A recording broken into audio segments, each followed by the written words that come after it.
तो जय Hind friends. NTPC group D को टारगेट करते हुए जो हम 10,000 के जीके जीएस के शानदार सेलेक्टेड प्रश्नों को कर रहे हैं, उसका यह हिस्ट्री का जो है सेक्शन है, जिसका भाग यह 7 है। इसमें हम महत्वपूर्ण सेलेक्टेड प्रश्नों को अच्छे से करेंगे। तो चलिए वीडियो को शुरू से अंत तक देखिए। बहुत ही अच्छे लेवल के प्रश्न लिए गए हैं, सीधे आपको एग्जामिनेशन में देखने को मिल सकते हैं। सो बिना एक भी क्वेश्चन को स्किप किए शुरू से अंत तक जरूर देखिएगा। तो चलिए स्टार्ट करते हैं इस वीडियो को। तो हमारा फर्स्ट क्वेश्चन है, लाल चेर के नाम से प्रसिद्ध वह चेर शासक कौन था जिसने कनंगी यानी कि पत्तिनी के मंदिर का निर्माण कराया था। सबसे पहले याद रखिएगा, ये लाल चेर जो थे चेर वंश के सबसे ताकतवर सबसे प्रसिद्ध शासक थे और इन्होंने जो है पत्तिनी के मंदिर का निर्माण कराया था। और भी इनके बारे में आप जान लीजिए कि यह एक प्रसिद्ध महाकाव्य शिलापद्दिकरम के नायक थे। कौन? लाल चेर। शिलापद्दिकरम के बारे में आपने सुना होगा। वो उसके जो है यह एक महाकाव्य था और उसके जो है नायक लाल चेर को ही माना जाता है। साथ ही साथ दक्षिण भारत से चीन के लिए दूतावास भेजने वाला पहला चेर शासक भी कौन था? लाल चेर। तो यहाँ पे जो बोला जा रहा है कि लाल चेर के नाम से प्रसिद्ध वह कौन चेर शासक था, तो इसका नाम था सेनगुट्टवन। ठीक है, सेनगुट्टवन जो था वह लाल चेर के नाम से प्रसिद्ध था और इसी ने कनगी यानी कि पत्तिनी के मंदिर का जो है निर्माण कराया था। याद रखिएगा, सेनगुट्टवन की जो है नेवी थी यानी कि नौसेना जो थी वो दुनिया में सबसे पावरफुल नौसेना थी। उस समय की दुनिया की सबसे पावरफुल नौसेना लाल चेर के पास थी। नेक्स्ट क्वेश्चन देखते हैं। तमिल भाषा में शिल्पादिकारम और मणिमेकालाई नामक गौरव ग्रंथ किससे संबंधित है? तो देखिए, तमिल भाषा में आपने पढ़ा होगा इसके बारे में, शिल्पादिकारम और मणिमेकालाई के बारे में। ये बहुत ही प्रसिद्ध बहुत ही गौरवशाली ग्रंथ है दक्षिण भारत वालों के लिए, तमिल भाषाओं के लिए। तो ये जो इसमें सवाल पूछ रहा है कि किससे किस धर्म से यह संबंधित है, तो इन दोनों का संबंध जो है वह बौद्ध धर्म से है। किससे संबंधित है? यह दोनों के दोनों जो है बौद्ध धर्म से संबंधित है। नेक्स्ट प्रश्न देखिए कि निम्न में कौन संगम युगीन व्याकरण रचना सर्वाधिक महत्वपूर्ण रचना मानी गई है? तो संगम काल में सबसे प्रसिद्ध व्याकरण रचना किसे माना जाता है? तो याद रखिएगा, टोल्कापियम। ठीक है, इसे हिंदी में टोल्कापियम कहते हैं और यह बहुत ही प्रसिद्ध और सबसे शानदार संगमकालीन रचना जो है व्याकरण पर मानी जाती है। आप ये भी याद रखिएगा कि यह सबसे प्राचीन तमिल ग्रामर था। यह टोल्कापियम जो है यह सबसे प्राचीन तमिल ग्रामर था। इसको लिखने वाले का नाम क्या था, वो भी सवाल आपसे पूछता है। तो याद रखिएगा, टोल्कापियर के द्वारा इस ग्रंथ को लिखा गया था और इसमें कुल 3 भाग मौजूद है। कितने? तो कुल 3 भाग इसमें मौजूद है। तो याद रखना है आपको कि संगम युगीन व्याकरण जो सबसे प्राचीन व्याकरण है तमिल भाषा की, वह किसके द्वारा लिखी गई थी? वह लिखी गई थी टोल्कापियर के द्वारा और इसका नाम क्या था? टोल्कापियम। यह कितने भागों में थी? यह कुल 3 भागों में थी। नेक्स्ट प्रश्न देखते हैं। निम्नलिखित राजवंशों में किसका उल्लेख संगम साहित्य में नहीं हुआ है? तो संगम साहित्य में किस राजवंश का उल्लेख नहीं हुआ है? तो संगम साहित्य में कदम्ब राजवंश का उल्लेख नहीं हुआ है। देखिए, संगम एज जो है, संगम काल एक पीरियड को माना जाता है। उस समय चेर, चोल, पांड्या इन सभी का उदय था, फ्लोरिश कर रहे थे ये सभी। और उस समय अलग अलग बहुत सारे जो है साहित्य के क्षेत्र में, कला के क्षेत्र में जो है विकास हुआ था। उस क्षेत्र उस काल को, उस पीरियड को हम लोग जो है संगम काल के नाम से जानते हैं। और कदम जो है संगम काल से बिलोंग नहीं करते। ऑप्शन ए क्या होगा? राइट आंसर होगा। नेक्स्ट क्वेश्चन देखिए, संगम युग में उरैयूर किस लिए विख्यात था? वेरी इंपॉर्टेंट क्वेश्चन है, इसे नोट डाउन कीजिएगा कि उरैयूर जो था इसे किस लिए यह विख्यात था। राइट आंसर है कि यह कपास के व्यापार का महत्वपूर्ण केंद्र माना जाता था। क्या? उरैयूर। तो याद रखना है आपको, उरैयूर किस लिए विख्यात था? उरैयूर में जो है कपास का व्यापार होता था और उसका यह सेंटर हुआ करता था उरैयूर। नेक्स्ट क्वेश्चन देखते हैं। टोल्कापियम ग्रंथ संबंधित है। तो मैंने जैसे अभी बताया कि टोल्कापियम जो है वह बहुत ही प्राचीन दक्षिण भारत का प्राचीन ग्रंथ है और यह ग्रामर से संबंधित है। किससे संबंधित है? ग्रामर और काव्य से संबंधित है। तो राइट आंसर क्या हो जाएगा? ऑप्शन सी, ग्रामर और व्याकरण और काव्य। नेक्स्ट प्रश्न देख लीजिए। धार्मिक कविताओं का संकलन कुरल किस भाषा में है? तो कुरल जो है उसे लिखने वाले का नाम था थिरुवुलर। किसके द्वारा लिखा गया था? ये लिखा गया था थिरुवुलर के द्वारा। किसके द्वारा? थिरुवुल्लर के द्वारा यह लिखा गया था कुरल। और कुरल किस भाषा में लिखा गया है? कुरल लिखा गया है तमिल भाषा में। ठीक है, किस भाषा में? तमिल भाषा में। और कुरल में है क्या एक्चुअली? इसमें देखिए धार्मिक कविताओं का जो है संकलन है, बहुत सारे धार्मिक कविताएं लिखे गए हैं इस किताब में। नेक्स्ट क्वेश्चन देखिए, किस संगम युगीन राज्य के संरक्षण में 3 संगमों का आयोजन किया गया है?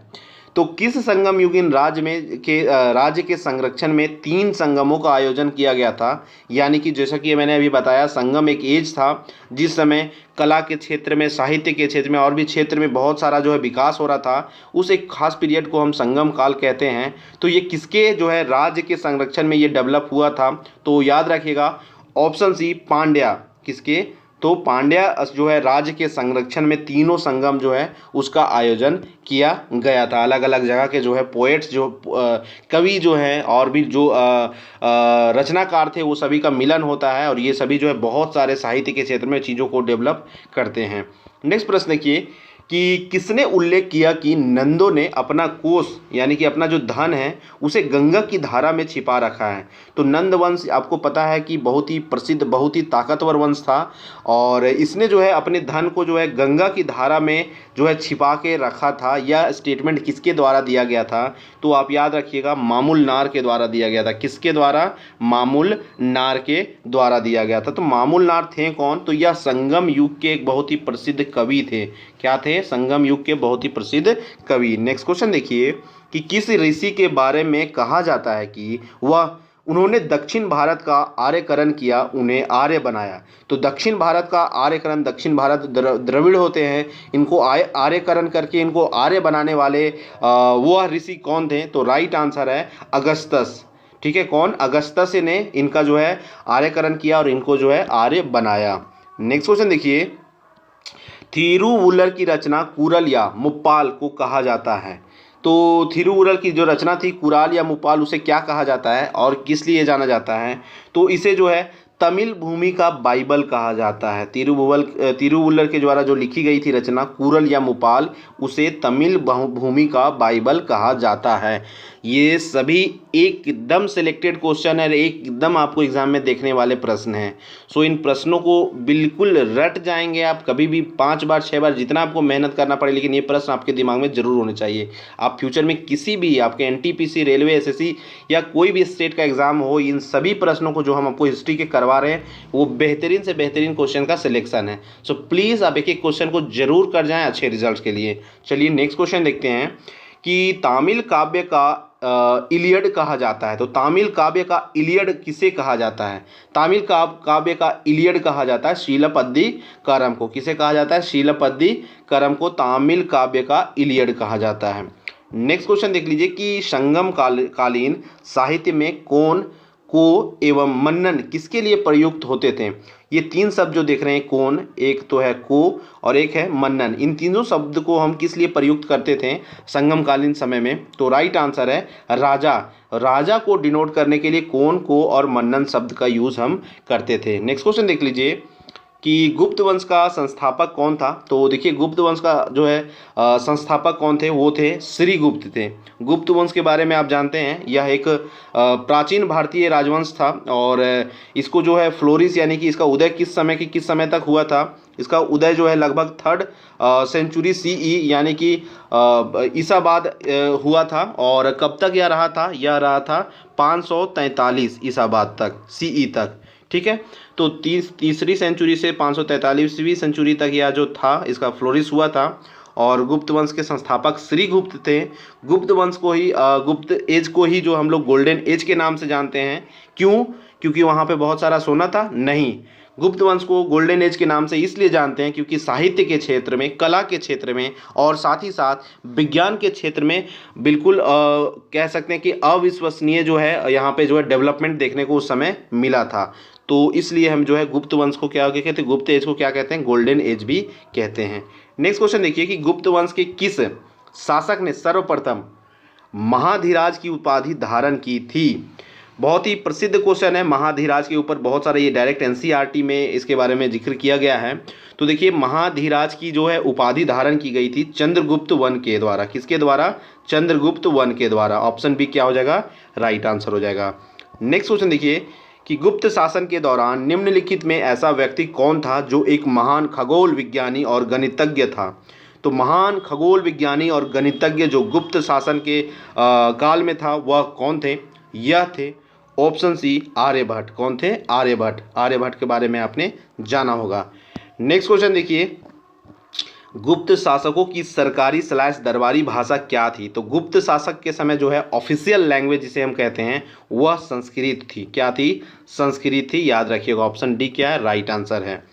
नेक्स्ट क्वेश्चन है कि इतिहासकार वी.ए. स्मिथ ने किसकी विजयों से प्रभावित होकर उसे भारत का नेपोलियन कहकर पुकारा था? बहुत अच्छा क्वेश्चन है। भारत का नेपोलियन कह के पूरा किन्हें पुकारा गया था? देखिए, समुद्रगुप्त को भारत का नेपोलियन बोला जाता है। किन्हें बोला जाता है? समुद्रगुप्त को भारत का नेपोलियन बोला जाता है। बहुत ही ताकतवर थे और इनकी नेवी भी जो थी बहुत ही ज़बरदस्त और बहुत ही पावरफुल थी। नेक्स्ट क्वेश्चन देखिए कि गुप्त वंश का वह राजा कौन था जिसने हून वंश को जो है भारत पर आक्रमण करने से रोका था? तो नॉर्थ वेस्ट से जो हून वंशों का जो है आक्रमण होने वाला था उसको करने से जो है किसने रोका था? तो इसका जो है राइट आंसर है स्कंदगुप्त। स्कंदगुप्त ने जो है हूनों के जो है आक्रमण को विफल करा था।